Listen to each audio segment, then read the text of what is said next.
Le 12 août 2025, à l'aube, un ultimatum discret a fissuré le silence du Sahel. Céder 70% de l'or national pour alléger la dette promettait une respiration financière immédiate, mais exposait le Burkina Faso à une perte durable de contrôle économique et symbolique. Ibrahim Traoré, à la tête du pays, se trouve au centre de ce dilemme majeur. Ce choix n'est pas seulement une question de chiffres, mais une décision qui pourrait redéfinir l'avenir économique et géopolitique de la nation. Quel prix le Burkina Faso est-il prêt à payer pour garantir son indépendance? Ce moment crucial est un test de souveraineté. La décision qui se profile devant Ibrahim Traoré n'est pas simplement une question de chiffres ou d'équilibre financier. Céder 70% de l'or national pour alléger la dette peut sembler être une solution temporaire, mais elle porte en elle des risques bien plus profonds. Un compromis de cette envergure mettrait en péril l'autonomie économique du pays en le soumettant au diktat des créanciers étrangers. En refusant cette proposition, le Burkina Faso pourrait entrer dans une phase de tension diplomatique et économique exacerbée. Cependant, ce refus pourrait aussi ouvrir la voie à une indépendance économique à long terme, renforçant ainsi la souveraineté du pays sur ses ressources naturelles.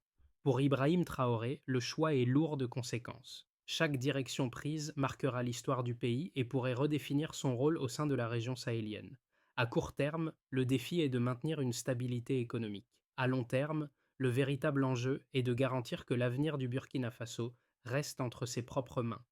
Le 12 août 2025, le Burkina Faso se retrouve à un carrefour historique. À l'aube de cette journée cruciale, un ultimatum a été posé devant le président Ibrahim Traoré. Céder 70% des réserves d'or du pays pour alléger une dette écrasante. Si cette exigence semble technique, elle cache en réalité un enjeu stratégique majeur. L'or est l'une des principales ressources du Burkina Faso, mais elle échappe depuis des décennies au contrôle direct de l'État à travers des contrats miniers qui bénéficient principalement à des entreprises étrangères. Accepter cette offre d'allègement de la dette signifie non seulement perdre un contrôle significatif sur une ressource clé, mais aussi ouvrir la porte à un futur où les décisions économiques du pays seront continuellement influencées par les créanciers externes. Derrière cette proposition se cache un double jeu. D'un côté, l'allègement immédiat de la pression financière, qui offrirait une bouffée d'air pour financer les services publics et relancer l'économie. De l'autre, un engagement qui risquerait d'enfermer le pays dans un cycle de dépendance financière, où chaque nouvelle décision budgétaire serait dictée par des acteurs étrangers. Mais au-delà des chiffres, ce choix engage une question fondamentale. Jusqu'où un pays peut-il sacrifier son indépendance pour garantir sa stabilité à court terme? Refuser cette proposition mettrait le Burkina Faso sur une trajectoire plus risquée, mais pourrait aussi marquer le début d'une réappropriation nationale de ses ressources et de son avenir. Le président Traoré se trouve ainsi confronté à un dilemme entre une solution immédiate et une rupture plus audacieuse mais incertaine. La pression monte et chaque heure qui passe sans réponse semble alourdir la gravité de la décision. C'est dans ce contexte complexe que le choix de Traoré prendra toute son ampleur. Ibrahim Traoré, le président du Burkina Faso, est au cœur de cette décision historique. Son rôle dépasse celui d'un simple gestionnaire politique. Il est l'incarnation de la souveraineté nationale et de la lutte pour l'indépendance économique. En tant que leader, il est confronté à une pression énorme, tant interne qu'externe. À l'intérieur du pays, les attentes sont grandes. Les citoyens, fatigués par des années de tensions économiques et de dépendance aux aides internationales, espèrent qu'il trouvera une voie pour libérer le pays de cette spirale. Dans son cercle rapproché, les avis sont partagés. Certains conseillers prônent l'acceptation de l'ultimatum pour éviter un effondrement économique immédiat, tandis que d'autres plaident pour une résistance farouche afin de préserver l'indépendance à long terme. Les premiers effets de cette décision commencent à se faire sentir presque immédiatement. À l'intérieur du pays, les discussions entre les autorités burkinabées deviennent plus tendues. Des experts économiques, des juristes, ainsi que des membres du gouvernement se réunissent pour analyser les risques à court et à long terme. Une économiste du ministère des Finances, par exemple, avertit que l'acceptation de l'ultimatum offrirait un soulagement immédiat, mais risquerait de rendre le pays encore plus vulnérable à l'avenir. Dans le même temps, un ingénieur des mines soulève la question du contrôle sur les sites aurifères, un pilier de l'économie nationale, et des conséquences sociales que cela entraînerait si la décision tournait en faveur de la cession de l'or. Les premières analyses externes arrivent également. La communauté internationale, notamment les créanciers du pays, attend une réponse rapide. Les signes de pression diplomatique commencent à apparaître. Cependant, Traoré semble déterminé à ne pas céder aux menaces extérieures. Chaque choix qu'il fait, qu'il soit stratégique ou économique, aura des répercussions bien au-delà des frontières du pays. Le choix d'Ibrahim Traoré, président du Burkina Faso, ne se limite pas à une simple négociation financière. La situation qui se profile représente un tournant pour le pays, et chaque étape qui suit l'ultimatum est scrutée avec une attention particulière. Dès l'annonce de l'ultimatum à 6 heures, les premières actions sont enclenchées en coulisses. Les autorités burkinabées, conscientes de l'importance de cette décision, mettent en place un dispositif de gestion de crise. Les sites aurifères stratégiques sont placés sous surveillance, bien que les forces de sécurité s'efforcent de rester discrètes, afin de ne pas aggraver une situation déjà tendue. La première réaction diplomatique ne se fait pas attendre. À cette heure, les créanciers internationaux commencent à envoyer des messages codés. Ces échanges, bien qu'indirects, signalent une pression croissante. Les observateurs étrangers surveillent les déplacements du président et ses premiers discours, qui ne tardent pas à faire écho dans les médias. Traoré garde un silence calculé, un silence qui devient une arme à part entière. À ce moment précis, l'idée que la décision ne soit pas négociable commence à se répandre. Les messages internes dans le gouvernement deviennent plus fermes. Le ministre des Finances annonce que l'option de la cession d'or pourrait apporter un répit budgétaire, mais au prix d'une perte de souveraineté à long terme. À 8 heures, la situation prend un tour plus concret. Les autorités burkinabées passent à l'action, ordonnant la sécurisation des routes logistiques et des infrastructures minières essentielles. En quelques heures, un plan de sécurité s'est mis en place pour éviter tout sabotage extérieur ou toute tentative de manipulation des ressources stratégiques. Bien que ces mesures ne soient pas spectaculaires, elles envoient un message fort aux créanciers et aux acteurs internationaux. Le Burkina Faso prend la question de son autonomie économique très au sérieux. Vers 9 heures, un communiqué est enfin diffusé. Le gouvernement annonce qu'il n'acceptera pas de se soumettre à l'ultimatum et qu'il cherchera à négocier des solutions alternatives. Ce message, bien que mesuré, marque un changement radical dans la position du pays. Dès lors, la tension monte d'un cran. Les marchés réagissent et les observateurs internationaux commencent à recalculer leurs scénarios. Les pressions économiques se multiplient, mais une réponse claire du président Traoré commence à cristalliser l'espoir de ceux qui veulent voir le Burkina Faso se réapproprier son destin. Dans les heures qui suivent, une nouvelle vague de soutien arrive. La région sahélienne, dont les pays partagent des défis similaires, commence à faire entendre sa voix. Le Mali et le Niger, à travers des déclarations discrètes, montrent leur solidarité. L'isolement perçu du Burkina Faso commence à se réduire et les pressions extérieures semblent moins efficaces. À midi, les tensions diplomatiques sont palpables, mais elles sont également contrebalancées par une solidarité croissante au sein de la région. La décision d'Ibrahim Traoré ne semble pas être un acte solitaire, mais plutôt une première étape vers une coopération régionale plus forte. À 15 heures, la situation atteint un point de non-retour. L'économie burkinabé commence à ressentir les premières répercussions de la décision, mais les autorités restent résolues. La question n'est plus seulement financière, mais aussi politique et symbolique. Chaque action, chaque choix devient un message de souveraineté, et les répercussions pour la région et le continent seront durables. La pression internationale est toujours présente, mais elle commence à se heurter à une résistance plus organisée et coordonnée au sein du Sahel. Dans les heures qui suivent la prise de décision de Traoré, plusieurs indicateurs économiques sont scrutés pour évaluer l'impact immédiat de son choix. Le premier chiffre important concerne les réserves d'or du pays. Avant l'ultimatum, ces réserves étaient estimées à environ 500 tonnes, avec une grande partie échappant au contrôle direct de l'État à travers des accords miniers avec des entreprises étrangères. Cependant, après la reprise de contrôle des sites stratégiques par l'État, les autorités burkinabées ont observé une augmentation de 5,6% des réserves d'or sur un trimestre. Cela représente environ 28 tonnes supplémentaires d'or, soit près de 200 millions de dollars de valeur supplémentaire, qui sont désormais reconnus et captés par le gouvernement. Ce chiffre constitue un point de départ important pour démontrer que la décision de Traoré, bien que risquée à court terme, permet à l'État de renforcer sa position financière sans avoir besoin de céder à la pression internationale. Un autre indicateur clé concerne la production aurifère annuelle du pays.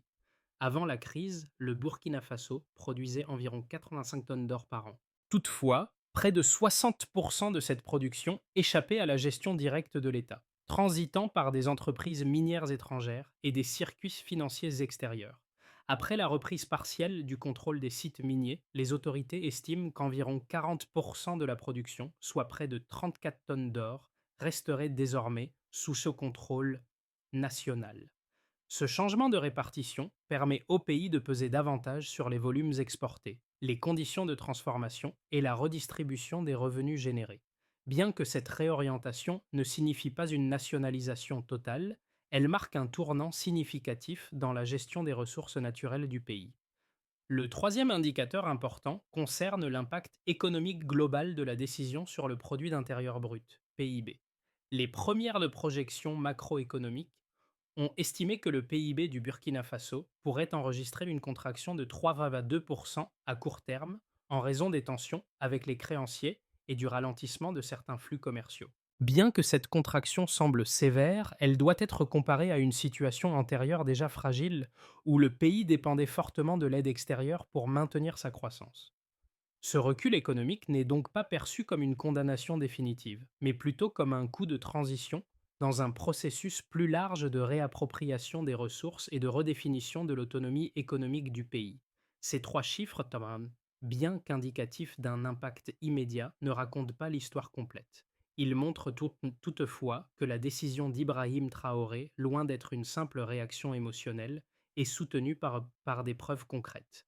Les réserves d'or accrues, le contrôle renforcé sur la production aurifère et la contraction du PIB montrent qu'il y a un déplacement significatif de l'équilibre économique du pays vers une plus grande souveraineté économique. Le défi à venir sera de maintenir cette dynamique sans fragiliser davantage les conditions sociales et économiques déjà tendues. Les implications de la décision d'Ibrahim Traoré ne sont pas simples et suscitent un large éventail de réactions, tant au niveau national qu'international. Parmi les partisans de l'acceptation de l'ultimatum, la position la plus raisonnable repose sur l'idée que, face à une pression économique immédiate, céder à la demande des créanciers pourrait offrir une bouffée d'air financière. Pour ces experts, l'accord proposé permettrait de libérer une partie de la dette en offrant un répit budgétaire nécessaire pour relancer l'économie. À court terme, cela éviterait un effondrement immédiat du pays, permettant au gouvernement de maintenir les services publics essentiels et de préserver la stabilité sociale. Le fait d'accepter cette proposition offrirait également la possibilité de réduire les tensions diplomatiques avec les créanciers internationaux, évitant ainsi de nouvelles sanctions économiques ou diplomatiques. Cependant, cette vision repose sur l'idée que la dépendance à l'égard des créanciers internationaux et la perte de contrôle sur les ressources naturelles sont des compromis acceptables pour garantir la survie immédiate du pays. Les risques à long terme sont minimisés et l'accent est mis sur la préservation de la stabilité interne à court terme. À l'opposé, les partisans du refus de l'ultimatum avancent un argument diamétralement opposé. La souveraineté économique du Burkina Faso ne doit pas être sacrifiée, même au prix de tensions économiques et diplomatiques. Selon cette vision, la décision de céder 70% des réserves d'or signifierait que le pays perdrait son autonomie sur une ressource clé et qu'il serait piégé dans un cycle de dépendance accrue. Ce choix pourrait compromettre les capacités de négociation futures du pays, rendant chaque décision économique soumise aux volontés des créanciers étrangers. Pour ces défenseurs du refus, le pays doit accepter les conséquences économiques, à court terme, d'un choix audacieux pour garantir une autonomie stratégique à long terme. Ils avancent que la préservation de la souveraineté nationale justifie de prendre des risques calculés, car cela permettrait au Burkina Faso de redéfinir sa trajectoire de manière indépendante et de développer une économie plus résiliente et moins dépendante des forces extérieures. Enfin, une position intermédiaire est également défendue par certains analystes. Plutôt que de céder ou de refuser de manière absolue, cette approche préconise une solution de compromis, où le pays pourrait accepter une partie de l'offre, tout en négociant des termes plus favorables. Par exemple, un accord pourrait être trouvé pour réduire le pourcentage d'or cédé, tout en maintenant un contrôle national accru sur la production et la redistribution des revenus miniers. Cette approche permettrait au Burkina Faso de gagner du temps et de réorganiser ses finances, tout en préservant une part significative de son indépendance.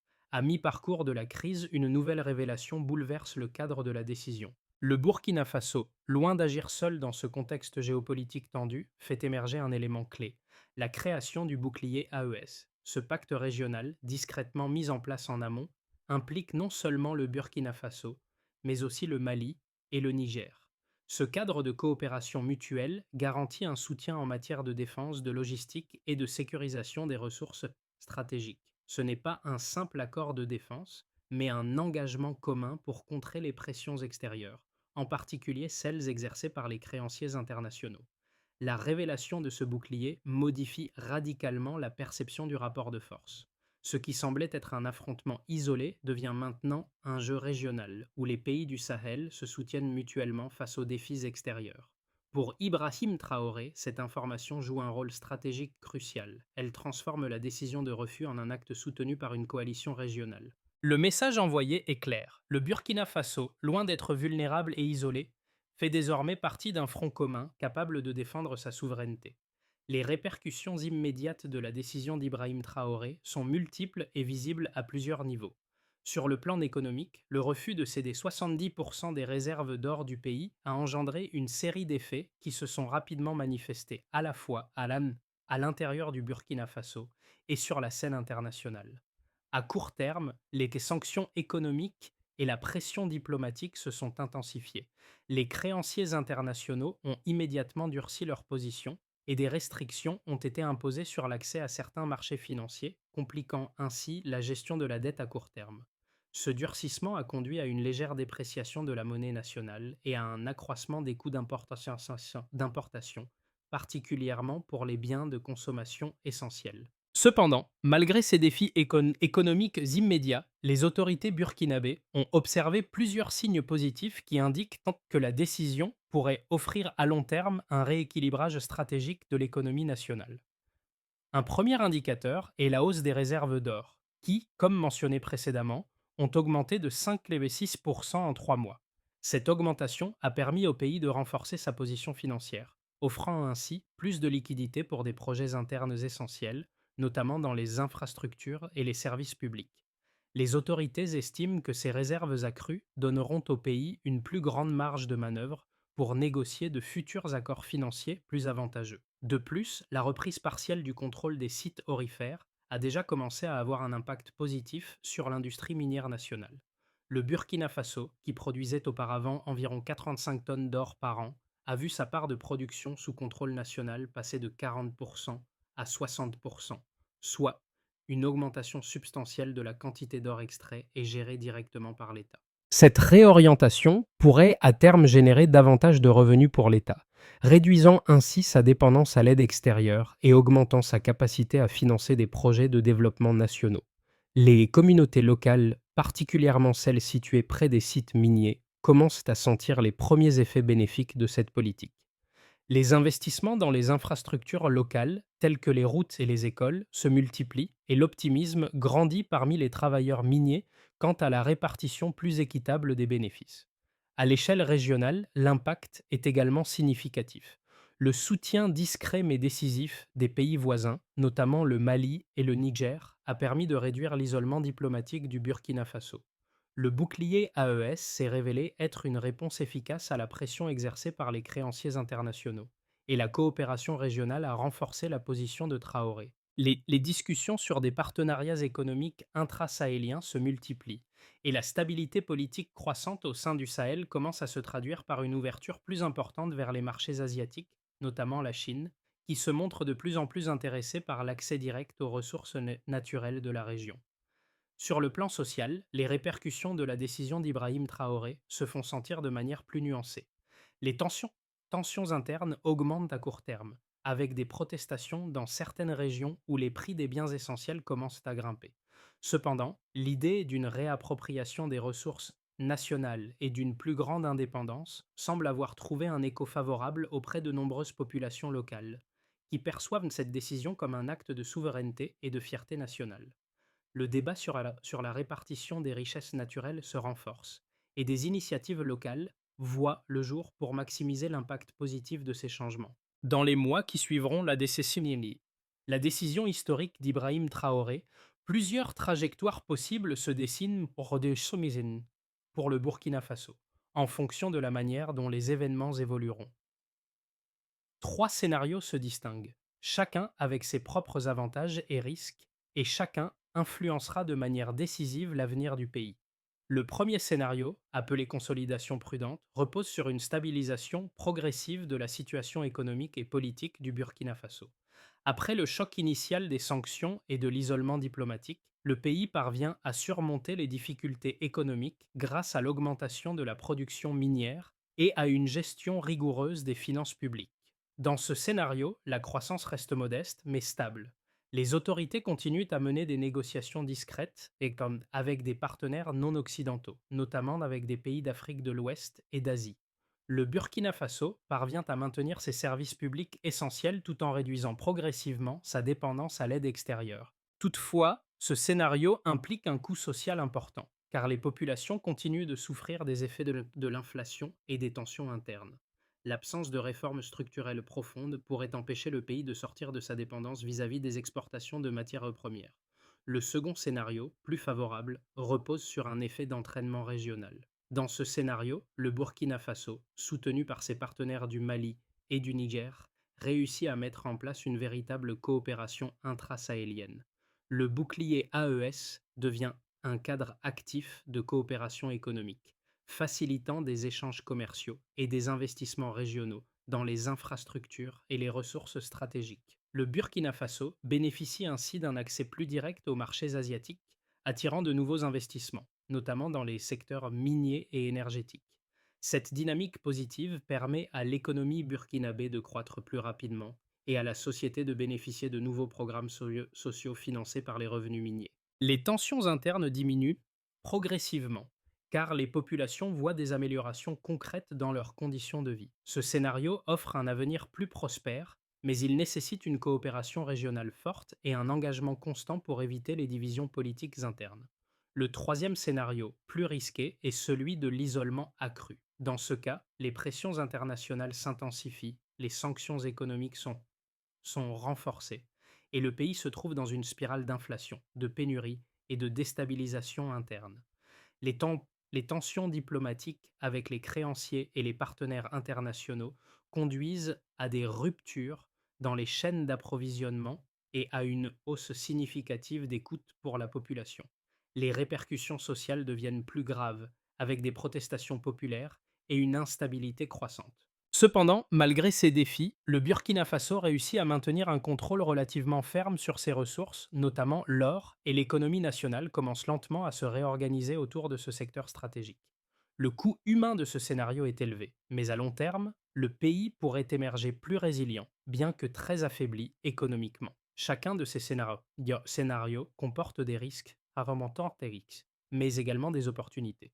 Le choix d'Ibrahim Traoré et la manière dont il naviguera dans ces eaux troubles sera déterminant pour la trajectoire future du Burkina Faso. Que ce soit à travers une consolidation prudente, un effet d'entraînement régional ou une résistance accrue aux pressions extérieures, l'issue de cette crise façonnera l'avenir du pays pour les décennies à venir. La décision d'Ibrahim Traoré, bien qu'elle semble abstraite pour de nombreux observateurs extérieurs, a des répercussions profondes sur la vie quotidienne des Burkinabés. Pour les jeunes urbains, souvent confrontés à des taux de chômage élevés et à un avenir incertain, cette décision marque un tournant symbolique. La souveraineté économique, longtemps perçue comme un idéal lointain, devient une réalité concrète, même si les conséquences immédiates sont douloureuses. Ces jeunes, qui voient leur avenir dans un pays dépendant des créances extérieures, commencent à envisager un horizon où leurs ressources naturelles sont gérées de manière plus équitable. L'idée que l'or, symbole de richesse et de pouvoir, puisse servir à financer des projets nationaux et à améliorer les conditions de vie devient une source d'espoir. Dans les zones minières, la transition est perçue de manière plus immédiate. Les travailleurs, autrefois laissés pour compte dans un système minier dominé par des entreprises étrangères, voient une possibilité de transformation. Le contrôle accru de l'État sur l'exploitation minière entraîne une redistribution plus équitable des revenus générés. Les communautés locales commencent à ressentir les effets de cette réappropriation des ressources. De nouvelles écoles, des infrastructures de santé et des projets d'accès à l'eau potable émerge dans certaines régions, alimentant un sentiment de fierté et d'appartenance nationale. Cependant, pour les ménages urbains, la situation est plus complexe. L'inflation, la hausse des prix et la pénurie de certains produits essentiels craignent d'une pression supplémentaire. Malgré cela, un sentiment de fierté nationale persiste. La décision de Traoré, même si elle n'est pas exempte de coûts sociaux, est perçue comme une étape vers une autonomie plus grande. Les Burkinabés, dans leur grande majorité, sont prêts à accepter les sacrifices temporaires pour voir leur pays reprendre le contrôle de son destin. Ainsi, cette décision ne touche pas uniquement les dirigeants et les élites, mais résonne profondément au sein de chaque citoyen, de chaque famille burkinabé. La souveraineté n'est plus un concept abstrait, mais un défi tangible qui façonne l'avenir du pays. Les répercussions sociales et économiques continueront d'évoluer, mais le message est clair. Le Burkina Faso a choisi de marcher sur un chemin incertain mais potentiellement plus gratifiant. Pour que la décision prise par Ibrahim Traoré devienne un moteur de changement durable, un plan d'action structuré est essentiel. Ce plan doit s'articuler autour de trois axes principaux: la sécurisation des ressources, la révision des accords miniers et l'investissement dans les infrastructures sociales. La première étape consiste à sécuriser les sites miniers stratégiques. Des unités mixtes associant forces de sécurité et autorités civiles doivent être déployées pour garantir l'intégrité des ressources aurifères. L'objectif est de prévenir tout sabotage ou toute ingérence extérieure, tout en maintenant la production d'or à un niveau stable. Un système de traçabilité des flux d'or doit également être mis en place afin d'assurer une gestion transparente et efficace des ressources. Ensuite, la révision des accords miniers existants devient cruciale. Un comité d'experts, comprenant des économistes, des juristes et des ingénieurs, sera chargé de renégocier les contrats avec les entreprises minières. L'objectif n'est pas de nationaliser toutes les mines, mais de renforcer la part de valeur ajoutée conservée localement. Cela inclut des clauses de réinvestissement dans les infrastructures locales, ainsi que des mesures visant à augmenter les recettes fiscales provenant de l'exploitation minière. Enfin, les investissements dans les infrastructures sociales doivent être au cœur de cette transformation. Les nouvelles ressources générées par le contrôle accru de l'or doivent être allouées à des projets visibles et bénéfiques pour la population. Cela inclut la construction de routes dans les zones minières, la rénovation des écoles et des centres de santé, ainsi que l'extension de l'accès à l'eau potable et à l'électricité. Ces investissements renforceront la légitimité de la décision prise et créeront des bénéfices tangibles pour les citoyens, consolidant ainsi le soutien populaire. La mise en œuvre de ces étapes exigera un engagement ferme et une gestion rigoureuse des ressources. Toutefois, si elles sont bien exécutées, ces mesures permettront au Burkina Faso de sortir de sa dépendance extérieure, tout en renforçant sa position économique et géopolitique dans la région. En réaffirmant la souveraineté du Burkina Faso sur ses ressources naturelles, Ibrahim Traoré a ouvert une nouvelle page dans l'histoire du pays. Ce n'est pas simplement une question d'or, mais une question de dignité et de contrôle sur le destin du peuple burkinabé. La décision de refuser l'ultimatum, bien que difficile, envoie un message fort. Le Burkina Faso refuse de se soumettre à l'ordre mondial tel qu'il est imposé par les puissances extérieures. Ce n'est pas un acte de rébellion aveugle, mais une affirmation consciente du droit du pays à choisir sa voie.